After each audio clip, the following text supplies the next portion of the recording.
just want us to recognize and remember that the basis for the things that we talked about last week in Romans the 12th chapter, where he talks about extending our gifts, treating one another in a particular way, letting love be without hypocrisy, giving our bodies as a living and holy sacrifice to God, which is our spiritual service. All of those things and the things that we're going to be looking at this week are predicated upon the great mercy of God. That you would have to say that if you're struggling with doing Romans 12, good morning. If you're struggling with doing Romans 12, if you're struggling with doing Romans 13, and next week Romans 14, and doing those things, then you have to go back and you have to check really your connection to the indebtedness that you have in Christ Jesus. I think that's very, very important for us. In fact, I think that's something that we have to continually do.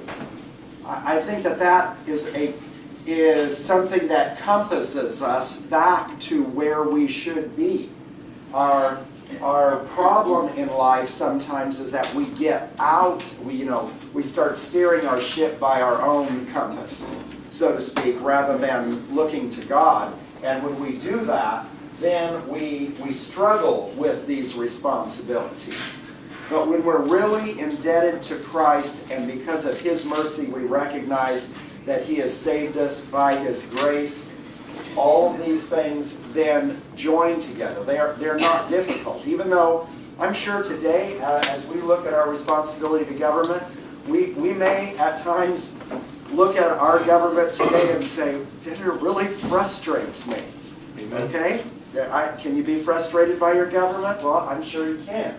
Can you be frustrated by your neighbor? Well, I'm sure you can. Okay? Can you be frustrated by the people in the church at times? I'm sure you can. Okay? All of those things are things, however, that if we connect it to giving our bodies as a living and holy sacrifice, they make it something that we understand is our real service to God. And then we are truly Christ-like in that. So with that in mind, and recognizing that last week we looked at the idea of responsibility to those who are our brothers and sisters in Christ in verses 9 through 13, and then responsibility to those who are outside, especially those who persecute us, in verses 14 through 21. He finishes up that idea by saying, do not be overcome by evil, but overcome evil with good. And now he addresses the idea of our responsibility to the government. Well, in doing so, he says some things that are probably pretty radical for the American public today. But I want you to think about how radical this would be for a Christian during the Roman Empire. Okay? So we have a Roman Empire with a Caesar who is basically worshipped like a god at this time, and Christianity, which is being persecuted. And then Paul says this. Truly one of the reasons why I believe that Paul is speaking by the Spirit of God. That he's not just making all of this up. For what person who would be making all of this up would be counseling all those that he's writing to go ahead and be subject to the governing authorities, be subject to a government that was not doing things that were right by them. So let's pick up in chapter 13. We've only got 14 verses here, so Carrie, would you just read verses 1 through 7 for us right there to begin? Everyone must submit himself to the governing authorities, for there is no authority except that which God has established. The authorities that exist have been established by God. Consequently, he who rebels against the authority is rebelling against what God has instituted, and those who do so will bring judgment on themselves. For rulers hold no terror over those who do right, but for those who do wrong. Do you want to be free from fear of the one in authority? Then do what is right, and he will commend you. For he is God's servant to do you good. But if you do wrong, be afraid. For he does not bear the sword for nothing. He is God's servant, an agent of wrath to bring punishment on the wrongdoer. Therefore, it is necessary to submit to the authorities, not only because of possible punishment, but also because of conscience. This is also why you pay taxes, for the authorities are God's servants who give their full time to governing. Get everyone what you owe him. If you owe taxes, pay taxes. If revenue, then revenue. If respect, then respect. If honor, then honor. Okay. All right. The premise for obeying and submitting yourselves to the governing authorities, according to the Apostle Paul, is what? My responsibility to government is all based upon what? Submission. But submission to whom? God. Yeah, to God. Appointed by Okay. God. All right. So this is what we have to recognize, that when we look at our submission to government, it is an extension of our submission to God. And a lot of people don't look at it that way. Certainly the non-Christian probably wouldn't look at it that way. This is one of the things that I think is a serious matter that we have to do a very good job of instructing one another and teaching one another and teaching our children as well. Because if you go and you check out in the Bible how God feels about resisting authority, I think you're going to see a thread or a theme in the Bible that is really quite consistent from the beginning of Genesis all the way to Revelation. It's God's business if he decides to take down a government. And has he done that before? Sure he has, okay? But it is our business to respect and give honor and receive authority with submission. Now the word submission means to arrange yourself under, to willingly arrange yourself under some authority. And he says very clearly here in verse 2, those who resist authority have opposed the ordinance of God, and they'll bring condemnation upon themselves. So he's very clear about this, that the responsibility to government is a responsibility to God. And I know that, and I don't think we need to spend much time on this, I recognize that there are times when we would have to disobey governmental authority. Okay, I get that, because of what God has told us that we must do, all right? But I don't want to spend the whole class period talking about what are the exceptions to Romans 13, 1 through 7, because then I think that we miss what Paul is really trying to tell us to do here. So my first question was, why did God ordain government? And I'm going to add a little bit to that right now for discussion purposes. Do you think there was a time in the history of the world when there was not government? And maybe God changed things. Just a thought about that. But why does God ordain government then? What's according to this, what is the purpose for doing that? What's the real reason? Yes, sir. I got to think where you're leaning towards is right before the flood, when everyone did what was right in their own mind. I mean, if we look at that, that's anarchy. That's lack of rule or lack of government in this case. And in that state, today, if you were to really concentrate and think about an anarchy state, it would be nearly impossible to evangelize as a Christian, because we have no base of rules that we can govern ourselves under. Okay. What do you guys think? Do you think there's a possibility that there was not a governmental structure before the flood? I think leading back, like you said earlier, the kind of how God feels about resisting authority leads back to Satan before there was even mankind, and his dissatisfaction with the order that God put things in. So basically, the rebellion that's in my heart is there inspired by somebody other than God. And I'm not a Calvinist, but I do believe that the concept that we have since the fall, some bad flaw that comes out in group studies, like I was thinking of the Rodney King riots, and it was amazing to me that department stores looked like they had ant trails running in and out of them of people just going in and stealing stuff because the cops couldn't stop them. And I thought that's what comes out within humanity when authority is taken away, and that's scary. I mean, to think that that much of a portion of our society is only respectful because of fear of the government. Wrath. Yeah, because of the and possible so wrath. to me, that there's a spiritual flaw going on there that I think is very apparent in certain circumstances where we go, wow, there's Satan at work right there. That's Satan right there. A picture of what he would have us be doing. That's a good point. I am looking at Genesis, the 9th chapter, and this is my thought that when they came out of the ark,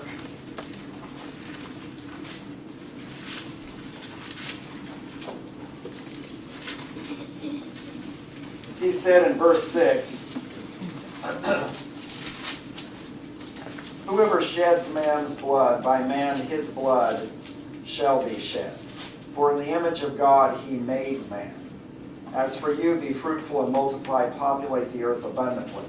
That seems to me to be a recalling of what was going on back in chapter 6 when he said these things. Verse 11, now the earth was corrupt in the sight of God, and the earth was filled with violence. God looked on the earth, and behold, it was corrupt, for all flesh had corrupted their way upon the earth. This was a horrifically violent time period. And I surmise that there was not a governmental authority that really caused a stay of this. And so after the flood and after Noah comes out, then God institutes that if you shed man's blood, which began with whom? Cain and Abel. Cain, yeah. Began with Cain and then just got into this, I would think would be just a horror of violence upon the earth, where God saw fit to just wipe it all away. That there wasn't any saving of that group of people, but it just needed to start again. And so that's interesting to me that he states in Romans the 13th chapter that God has instituted this. And I really don't see any place in the Bible, except for possibly here in Genesis the 9th chapter, where he institutes that. All right? And that's not certainly a compelling piece of evidence. I recognize that. Alicia? Yeah, I'm not convinced of that because God set up the roles of authority in the very beginning. And in the very beginning, when Cain killed his brother, he was fearful that others would kill him. So I think from the beginning, those kinds of things have been instituted. Maybe I would tend to think that it was more of a tribal or a clan rule, but I don't really see that pronouncement after Noah's time to be as. Do you see the possibility of capital punishment then coming in at that time? I think the Cain's fear indicates it already was accepted. That was already the accepted thing. That if you killed someone, you'd be killed. That could be. Before Samuel was a judge, the last bit of Judges says in those days there was no king in Israel there, and everybody did what was right in his own eyes. Meaning there's no, like what Tom was saying, when there's no appreciation for punishment that's going to come.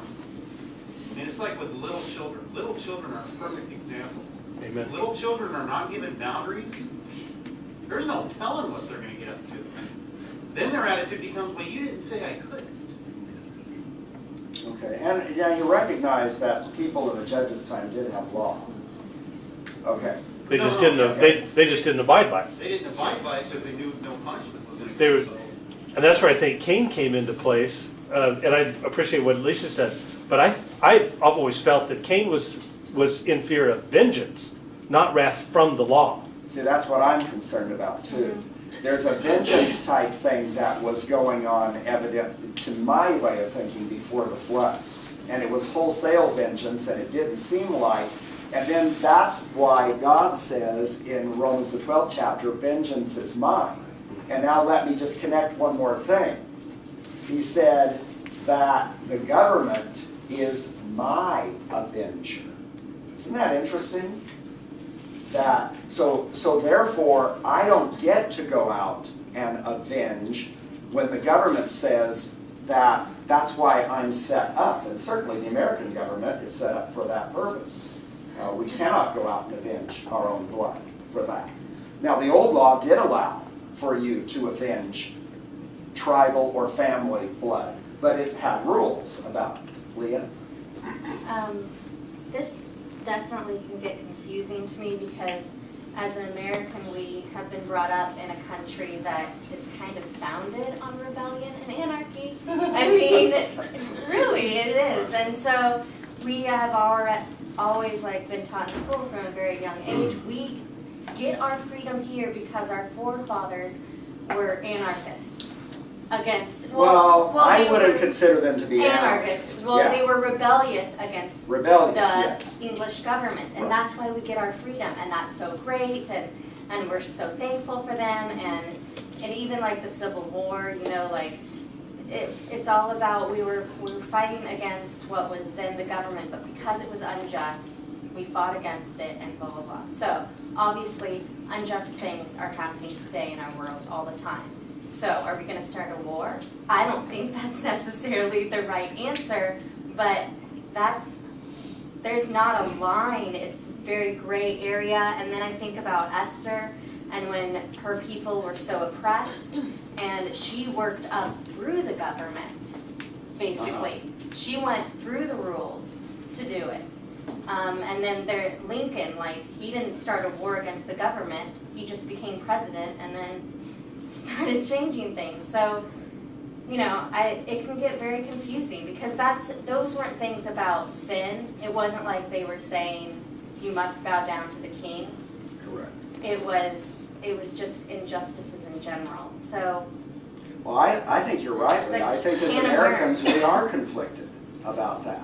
And this may sound un-American to many of you, but I think that if I were really following Christ as I ought to follow in the days of the Revolutionary War, I doubt seriously whether I would have been on the side of the rebellion. Okay? I'm not sure that I could do that. Now that the fact that this government is here, it is a sovereign government, then I would have to, if somebody were to try to rebel against the American government today, I would have to be on the side of the government. But let me ask you this question. Does that mean that you all and I am always thinking that everything that my government does is right? Well, Daniel no was way. I don't think that that's the case at all. In fact, let me ask you this. Do you think maybe the money that they tax you with, they do some bad things with? Yes. Okay. Do you think the money that was taxed by the Roman government in those days, do you think they did some bad things with that money? Yeah. You think they turned around and utilized that money for power and did some bad things? But what does Paul say that we've got to do? Submit and pay the taxes. Okay? And so we do that. We do that. And of course now there's a huge controversy about whether or not our taxation is going to go to a health plan that might actually support abortion clinics, which would be, anathema to me. I would hate that if any of my tax money went to that place. I'm not saying it is. I can't figure out the health plan at this point. I think it's 3,000 pages long or something like that. I haven't had time to read it. So as a result of that, though, I recognize that I still must pay my taxes.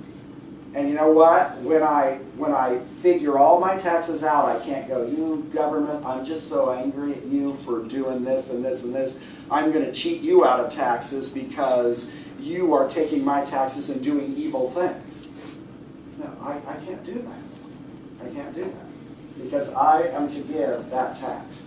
So whatever we think about when the governmental structures or when capital punishment was instituted or anything like that, it is clear in Romans the 13th chapter that God says that he has instituted it. It is clear that he is the institution of authority. And I think Tom's point is a huge point, because there was rebellion in heaven. And Satan rebelled against God's authority. So always, always recognize how little God thinks of that, and how much he doesn't want to see something like that occur.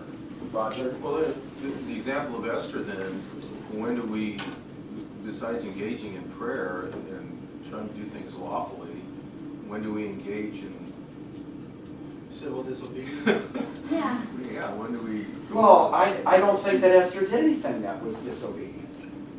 But When you her see Esther, what she got, that's what's interesting about it, is that God raised her up, though. And that's what I'm just trying to say. We need to trust in that. But God raised her up, and is God going to raise us up into? That's what maybe Romans 9 talks about. How do we get into positions that we can be effective? well, I don't think that there's any problem if our government allows us, and it certainly does here. Our government allows us to protest things that we think are wrong. Our government allows us to elect leaders or de-elect them. Okay? Our government allows us with the freedom of speech to state we don't think that this person should be in power anymore because they have done this and this and this. Okay?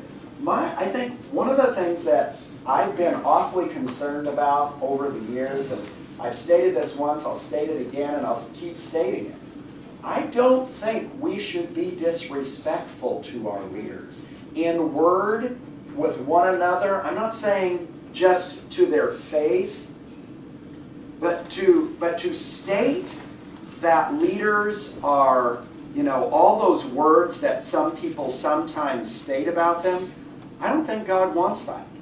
Now let me show you why, not just in Romans, but look at 1 Peter, the 2nd chapter.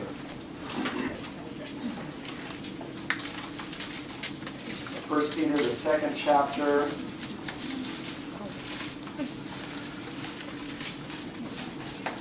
Verse 13.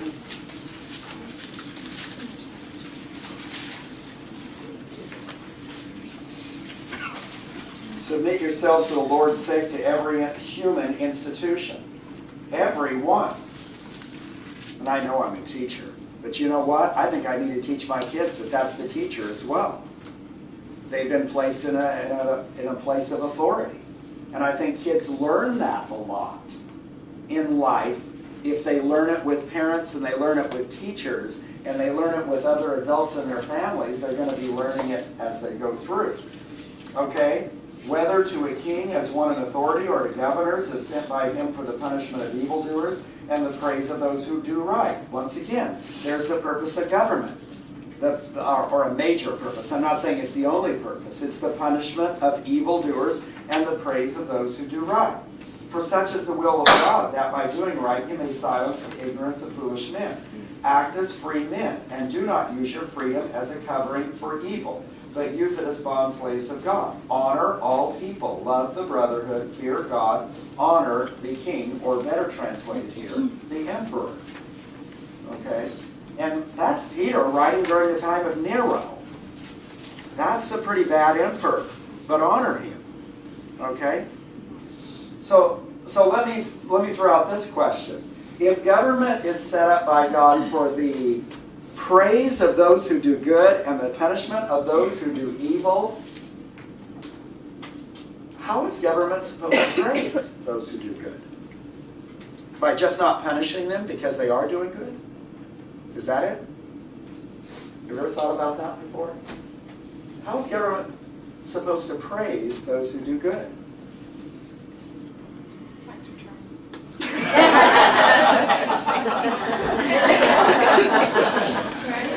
Well, I happen to be getting one, so, all right, I'm excited.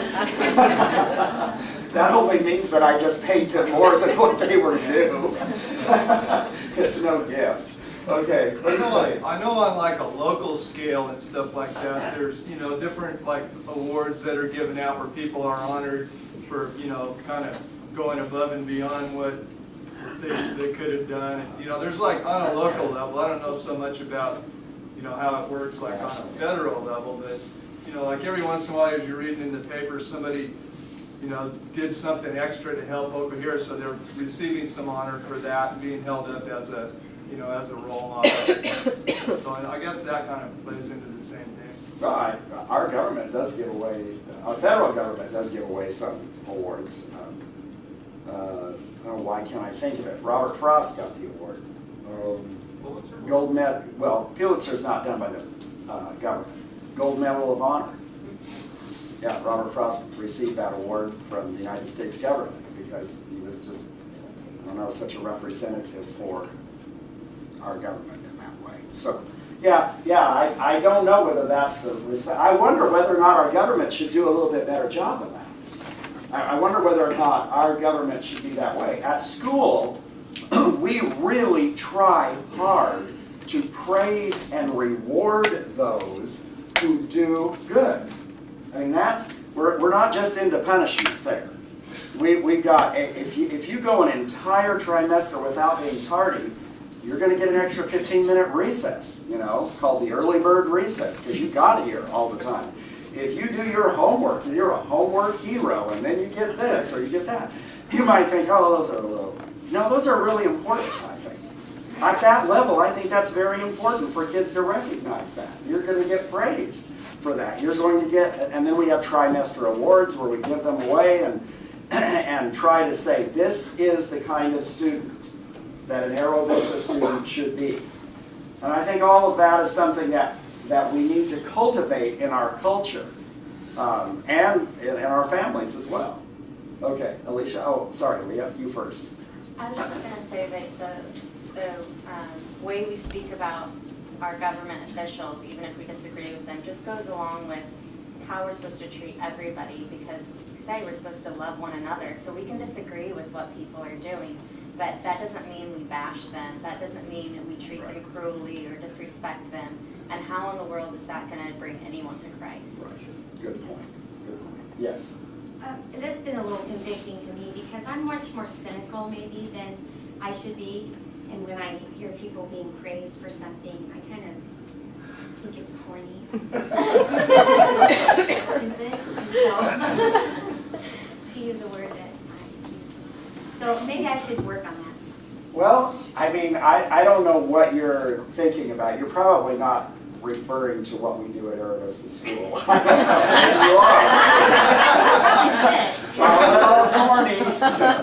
are. And sometimes I think that we have that within us. We have that idea, well, that's what they should have done. Why should they get praised for what they're supposed to do in the first place? But I just happened to think about this past week, and I kept thinking, it's for the praise of those who do good. And the punishment of those. Now, our government's into punishing. They spend a lot of money and time on that. I wonder how much money and time we spend on the other. Yes? Well, if you can't ever oppose your government, then you can't really ever make change. I mean, what if you're under a government that's not telling you to do evil, but evil is being done upon you all the time? What if you're a young girl who's just tortured and because of her status in her country? What if there are so many girls like that, or so many young kids who are being oppressed like that? You cannot just let that happen to you forever. There has to be a point where you have to be a strong person of free will and say, I don't deserve this. I deserve to be treated like a human. But if you can't do that, then I'm not saying that can't be done. No. Don't get me wrong. I think that we definitely can do those things. Well, all right. What if your taxes are going to torture other people and you don't believe in torture? Why can't you say, I'm not going to pay my taxes because I don't says, I know, but That's why. but my money would be torturing someone else. Renee, the That's Roman their problem, government not yours. tortured, how many people did the Roman government torture? In fact, they tortured Christians. Specifically, they did. Yeah, but So if therefore, let's well, say- wait, now wait, does he say pay the taxes? Yeah. Okay. But if no person ever says no, then there will never be change. I'm not, I mean, only the You evil just have to people are say the no only in a ones different that say way. no. yeah, I'm not saying you cannot say no. That's not a good idea. I'm not, but I'm saying in this case, you may not say I'm not going to pay my taxes. I mean, that was a real problem for the Jews. Pay taxes to a government that oppressed them. And so that's why when Jesus said the words, they thought they caught it. Should we pay poll tax to Caesar? He said, render to Caesar that which is Caesar's, to God that which is God's. So, yeah, you pay But your yeah, taxes. you say no in a different way. No exceptions. There's no exceptions to the law. Correct. Yeah, unfortunately. Yeah, Correct. pay your taxes and then go march in front of Yeah. the Yeah. government. Well, I mean, that's the Here's your good money, now I'm gonna make it hard for you to come out of your house. which is legal, so long as you're on the sidewalk and not the front lawn. Okay, all right, that's a good it's really a good discussion, and we can continue on. I got 10 minutes left to do the rest of this class about responsibility to our neighbors and holiness here. Okay, let's ask ourselves the question, what is the overall responsibility to a neighbor? Love them, okay? In fact, he says, don't do this, but do this. So what's the don't do? He starts it off by saying, don't, Commit adultery, don't. I'm sorry? Don't steal, lie, commit murder, and those things. Well, You're looking at I- chapter 8, don't know on anything except to love them. yeah, that's what I was looking at. Verse 8, okay? Owe nothing to anyone except to love one another. There's an indebtedness that we have to love one another, and yet we aren't supposed to be indebted to the government because we're not paying our due taxes, okay? I'm thinking that that's what he's talking about there. He might also be talking about personal debts, okay? That's an interesting thought. That's what I was Jane? going to ask you, because I've never thought of it as a continuation of the discussion of government, so owe no one anything, so paying your taxes. I never thought about that. But I have heard this verse used before as a condemnation of personal debt. Yeah. Well, and personal debt is allowable in our country. I think that one of the problems is that we might be affronting a verse like this as a follower of Christ if we foolishly expend our money for things that we don't have, the wherewithal to really pay for. And to do that purposefully and knowingly, I think is a violation of this verse. I think we have to. Okay? So it tells us, don't owe like that. And now, I think the point can be made, if I borrow money and I'm making the payments, I'm not owed. I haven't defaulted on that. Okay? So that's a good point here. But to get back to what do we owe our neighbor, we owe to love him as ourselves. In fact, that is the basis for what? Or that's not the right question. Upon that basis hangs all of what? The law. Yeah. Okay? The entire old law is based upon, according to Jesus, 2 great commands. Love the Lord your God with all your heart, and love your neighbor as yourself. Those are the 2 greatest commandments. And so Paul just brings that back to them. Is he imposing the old law upon this people? On the Romans? That would be ridiculous to think because of what he just talked about in all of that, and also what Paul would talk about in Galatians. So why does Paul allude to the old law? Why would he go back to the old law and say, this is something that you guys need to do? Stephen? Well, those laws have always been around ever since man has been around. It's that God specifically told Moses to write that in their law and remind them about that. Those laws, all the other nations should have had, or should have abided by that same law, moral laws. I agree. Yeah, it's the sense that God had a moral law even before the law of Moses. Don't think that God did not have moral law just because it wasn't codified or written down. There was law. There was always law. Okay, and so as a result of that, this is one of the things that we have a responsibility to do: to love our neighbors as ourselves, to love them as ourselves. And so he says, love does no wrong to a neighbor. Therefore, love is the fulfillment of the law. And 5 minutes for the next part. Okay, 11 through 14, we have a responsibility. And I know the word holiness is not here, but it's kind of interesting that Paul only spends a little bit of ink talking about this. Because if you look at the rest of his letters, there is a great deal that he will talk about how to behave. How to behave. And you would think that he would really write that in spades when it came to writing the Romans, living at the seat of a government that was really quite heathenistic. Okay? So he says, do this, knowing at the time that the hour is already there for you to awaken from sleep. For now salvation is nearer to us than when we believed. The night is almost gone, the day is near. Therefore let us lay aside the deeds of darkness and put on the armor of light. And so then he mentions these things. And it's interesting here that he says that, you've already done that. Behave properly as in the day. My version says carousing, and I think that there was laughter one time when I spoke that in a Bible class, because younger people said, what in the world is carousing? They had no idea what carousing was.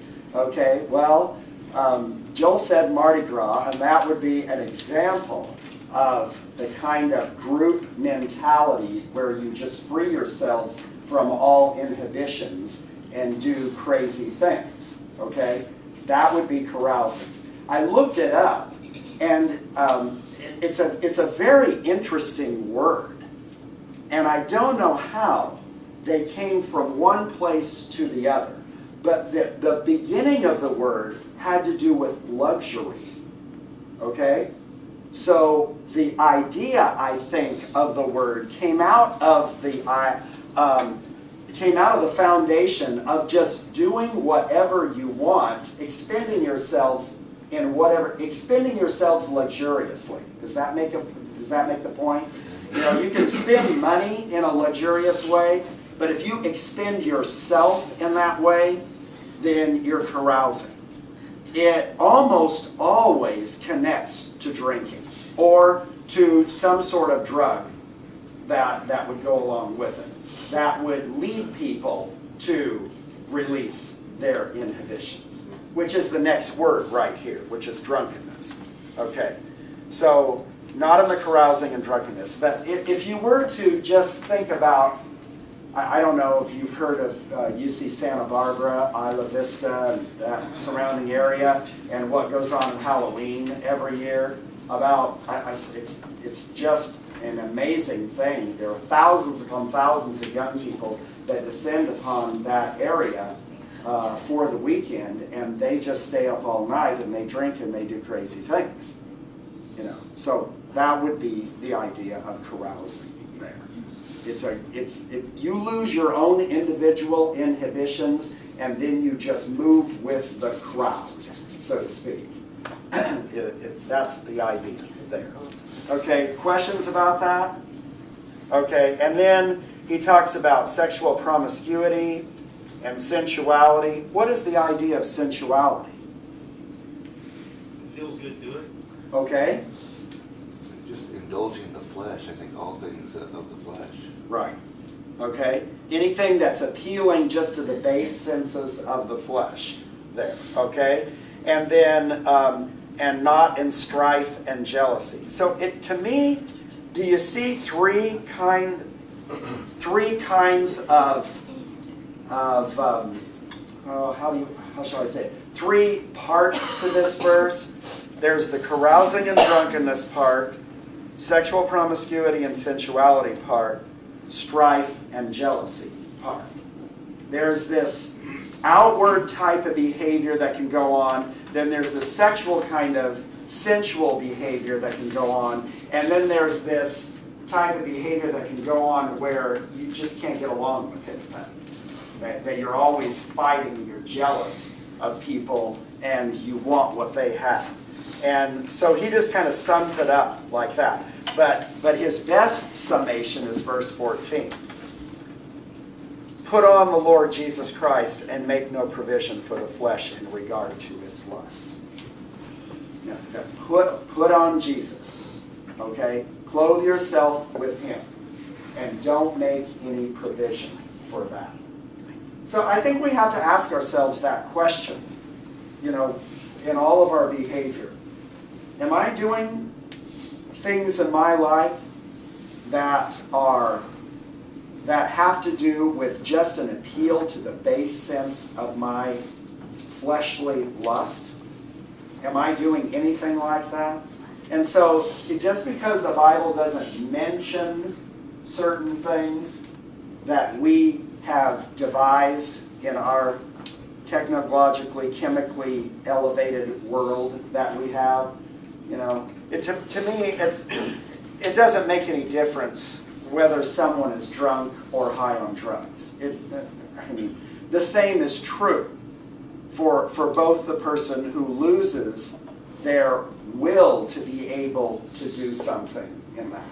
And I think Rob and I were just talking about the young athlete who, wasn't he on spring break and got drunk and then decided, I guess he became very, very belligerent in his hotel room, and people tried to restrain him from doing crazy things, and then he ended up losing his life because he fell off the balcony. And so you look at something like this, and Paul's saying, hey, behave like you would in the day. Okay? Don't behave like the crowd, the rabble of society does at night. Because you're a person of the day. You're children of light, not of darkness. You put on Jesus Christ. Make no provision for that flesh at all. And it's one of the hardest things for people to do when they come out of a worldly lifestyle into Christianity, because a lot of those behaviors are connected to relationships. And that's very, very difficult for them to give up. And we, as their Christian family, we need to really help them in all of those things and assist them in those things as well. Final comments? Yes, Roger? I just don't want to minimize the last part where it says strife and the key word jealousy there. I think it's really powerful that me as an individual can be jealous and need to be aware of that, how radically, what's the word, powerful it is. It can really work on you. You need to be careful to control that. Well, and strife and jealousy, of course, are the engines that tear apart families and tear apart Christian families as well. That's for certain. Okay, chapter 14 next week, where he really takes a turn and talks about how we're to treat one another when we have differences of opinion about certain things. Okay? Thank you very much, everyone. Repentance is to show them kindness. I'm going to refer to a passage. Go back to Romans 2:4.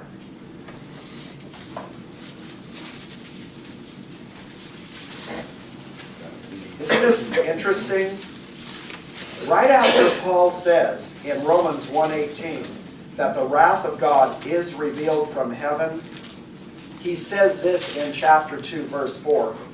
Don't think lightly of the riches of his kindness and his tolerance and his patience, knowing that the kindness of God is to lead you to repentance. You see, it's our kindness, I am convinced, that will lead somebody to repentance who wants to do us wrong, not our retaliation. I don't see, if we retaliate, then I don't see how that person is ever going to, I mean, then they love it almost. Okay, I got something back, you know, and this is what feeds on my anger and my hatred and my malice toward this person, or my emotions toward this person. Whereas if we do kindness to the person, then that causes them to reflect in some way. Now, that's a proverb, folks. You can do kindness to some people, and it'll make them so much madder that it's not even funny. You know, and I've experienced that in my life, and I've seen it the other way when I've retaliated against somebody. Or forget the guy who decided that, you know, he would just, I don't know, take some sort of wire. He had, you know how you had to stand there and in gym class, and you just stood there in a line before the coach got there, you know.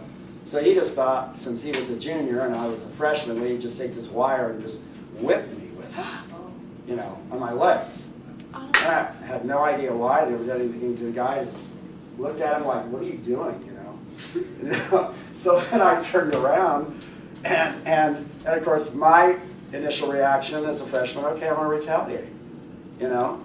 I turned around, you know, and just kind of shoved him back, said, knock it off or something like that, maybe even hit him, and he hit me, and of course my brother had taken me to task many times before. So I laughed because I said, wow, is that basically all you've got? Oh my goodness. You know, his response was, Mark, you know, Kercheville, I'm going to kill you after school. You know, that was his response. So obviously my retaliation did nothing but just infuriate him. You know.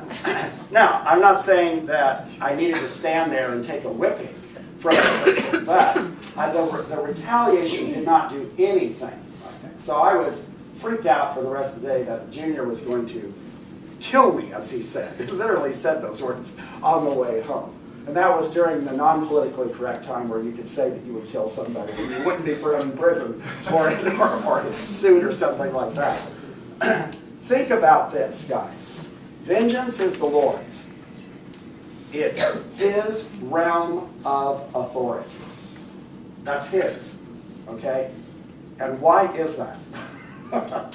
Because humans are so bad at vengeance. We're really, really bad at it. In the Old Testament, God made it very clear how you could bring about justice. Not vengeance, but justice. He made it very clear about how it could be done. Because humans are not good at it. And I think that before the flood time, I think it was a huge vengeance brawl. You did something to me, I'll do something back to you. It was violence everywhere. And God decided to wash away all that violence, and then He imposed what I consider to be rules about that afterward. Governmental rules, which we're going to get into next week, which really are a basic way of humanity saying, this is how we'll deal with justice, and we'll deal with it this way, because without it, we get out of control. We really do get out of control. Whoa, 5 minutes over. Sorry. Okay, next week, chapter 13.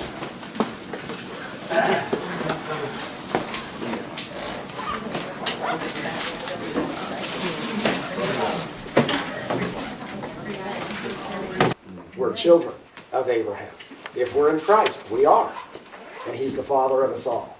And what a great, great example He is in Romans chapter 4. Okay, guys, 5 next week. Keep thinking, keep praying, keep reading. Keep studying.